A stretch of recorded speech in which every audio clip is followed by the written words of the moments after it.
Having successfully launched 3 businesses, bilingual mum to 2 and entrepreneur Antonia Llewellyn has connected with thousands of people, both French and international, since moving to the French Riviera. These connections allow her to speak with successful local businesses and inspirational people about life here on the Côte d'Azur and share it with you. Welcome to the Riviera Firefly podcast with your host, entrepreneur, and my mum, Antonia Llewellyn.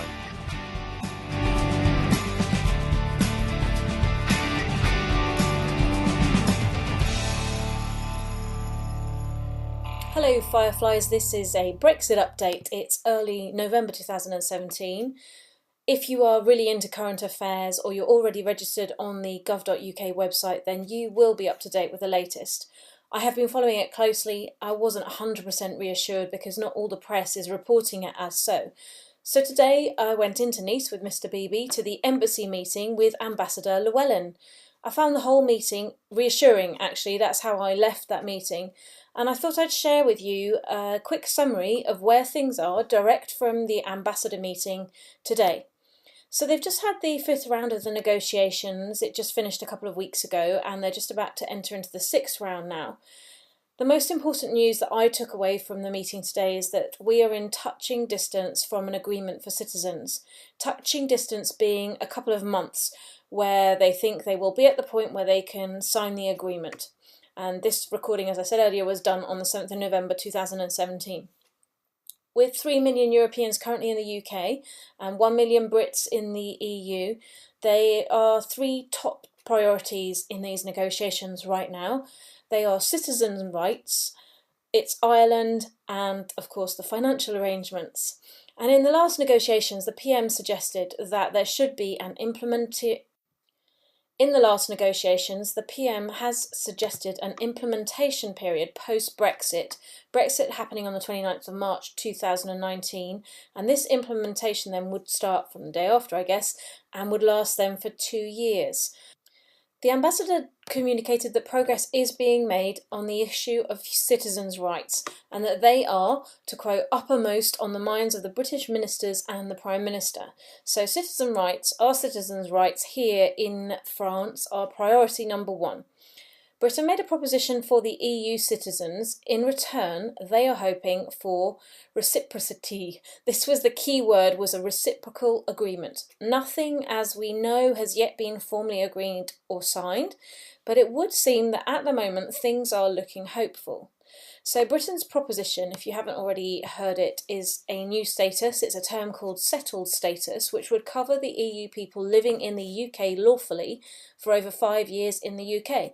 And for those that are already there at the point of Brexit, they would be allowed to continue staying until the 5 years has been accrued, at which point they would then apply for this new settled status.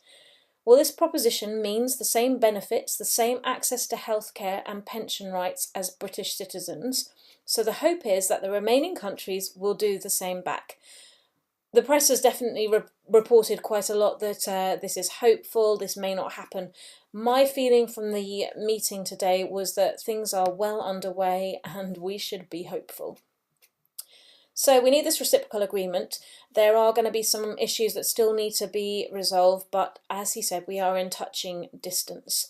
So gov.uk is the government website, and I haven't found the chart yet, but as soon as I do, I will post it in our community group, Côte d'Azur Living. It's a chart that describes where they have reached on the different parts of the agreement, and they've flagged it red, amber and green as far as I understand it, and there's now lots of green on that chart. Well, I'm not really a fan of public speaking, but I did do the 5, 4, 3, 2, 1 method, go for it. And so I did ask the first question, and my question was personally for us, we have a teenager who's going to be applying to university. At the very moment he applies, UK will be Brexiting, so that's going to be in March 2019 for him to start in September 2019. Well, the ambassador wasn't in a position to answer that directly right now. He said that negotiation is underway. I guess that this isn't one of the major points they're considering. And therefore, he suggested that I got in contact with Michelle, who was there from the embassy, and I switched numbers with her after the meeting. And she is going to be ensuring that there will be a follow-up and they will write to me about this particular case. And I just felt that someone was there listening to me. So thank you, Ambassador, for taking the time to answer that question. I would say that you have an issue that's similar, if you are going to be in the same case as us perhaps, then go on to gov.uk and contact the embassy that way. Put in your request and they will hopefully follow up directly with you on that matter, or indeed any other matter. I was sitting next to Tracy Leonetti, who you may remember from some episodes ago when we talked about all things French admin. She was there and she asked a question for early retirees that have come here and many of her clients that she deals with around the 5-year criteria for those that have moved to France and how the healthcare and pensions were going to be working for them. Pensions from the UK here in France will remain the case. It's governed by domestic UK regulation, and so there won't be any changes to that. It will continue to be uprated. He confirmed that to us. Under this proposed settled status, the S1 would continue for those that are already permanent residents. However, if you were on holidays at the time of Brexit, then, well, you would have your EHIC, and that would be valid if you had come on holiday before Brexit and you were still on holiday when Brexit happened. But if you were to come after departure, so after Britain has Brexited, then this detail hasn't yet been negotiated. They aren't at a position to tell us what would be in place, whether there would be a new form of e-hit card or whatever. So do register with the website that is in the show notes, then you will get the updates as they come out. With regards to this 2-year implementation period post-Brexit, this was a question as to whether people will still be considered as Europeans in this post-Brexit period. Well, of course, the proposal hasn't yet been agreed, but what the ambassador hopes is that during that period, the current arrangements will continue and they would be able to apply a sort of status quo. I thought it was very interesting that there were people in the audience who had been refused carte de séjour, and they did say that if you have been refused, well, it is your right to have a carte de séjour, and you can flag this to the embassy, and they will try to help resolve the situation for you or with you. I don't mean whether it's a 1 or a 5 or a 10-year here. I think the process does start with a 1 and then maybe they upgrade it to a 5 and then a 10. It's whether you get refused outright. Well, there were obviously a lot of comments and questions from Brits who feel unheard, disenfranchised. That came up quite a lot. There was lots of anger about the lack of having a vote at all and being denied the vote from our home country. It was as though we don't have civil rights, was what one person said. That does remind me that if you are a European, which we still are, living in France, then you have until the end of December this year, 2017, if you want to vote next year in the European and local municipal elections. So how do you do that? Well, you get yourself down to the town hall, you take your passport and proof of residence, do it today, or at least do it this week. Your right to vote, as we know from being British, and not being able to vote is a privilege. Do use it. It can make a difference. So there is a call to action here. Number 1 is you need to get down and to the town hall and register so that you can vote in European and local elections. The second call to action I would like to ask you to do is to get in contact with your MP, your last MP in the UK, and try to get this issue raised about expats and their votes in the Houses of Parliament. It has been on the manifesto now for the last 2 Prime Ministers, so there is no reason that this cannot get actioned.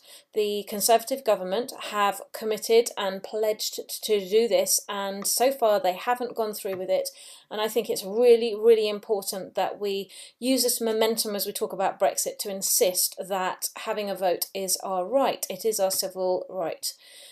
While I know that they're focusing on Brexit, I think that we need to join our voices and get some action. Another way you can do that is by sharing, liking and reviewing this episode. The more people that hear about this, the more people that get informed here in France, even abroad in the other European countries, the better.